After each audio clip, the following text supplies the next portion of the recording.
করবে। প্রিয় দর্শক, আসসালামু আলাইকুম রহমতুল্লাহ।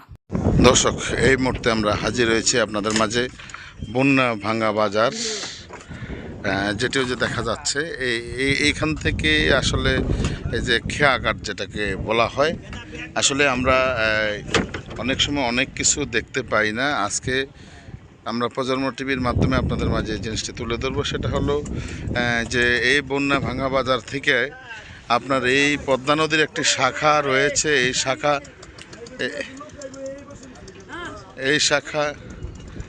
এই শাখাটি রয়েছে এখানে বাসামারা যে জায়গাটি বলা হয়, সেখানে যেতে হলে এই নৌপথে যেতে হয়, নৌকাতে যেতে হয়। এতগুলি ট্রলার দেখছি, এই সমস্ত ট্রলার যোগে এই জনপদের লোকজন কোথা থেকে কোথা যায় না? এখান থেকে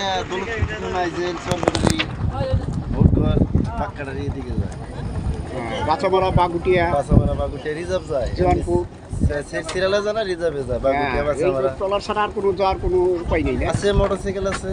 মোটরসাইকেল বর্ষাকালে নদীতে চলাচল হলো এটা বেটার। দর্শক দেখতে পাচ্ছেন, আসলে এখানে দেখছেন একটা হাইস নিয়ে এসেছে, যে এখানে আসলে এই যে এইখানকার মানুষের যে আসলে এই নৌকা পথে ছাড়া এদের যাওয়ার কোনো ব্যবস্থা নেই।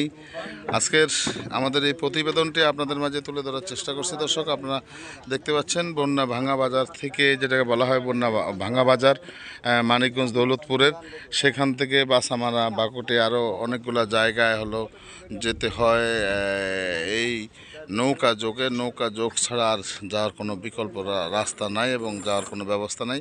আমরা সবসময় নতুন নতুন তথ্য নিয়ে আপনাদের মাঝে তুলে ধরার চেষ্টা করি। দর্শক, আজকে আমরা সেই বিষয়টির উপর একটি প্রতিবেদন করার চেষ্টা করছি এবং আপনাদের মাঝে তুলে ধরার চেষ্টা করছি। দর্শক, আপনারা দেখতে পাচ্ছেন আমাদের সাথে আরও সাংবাদিকরা রয়েছেন।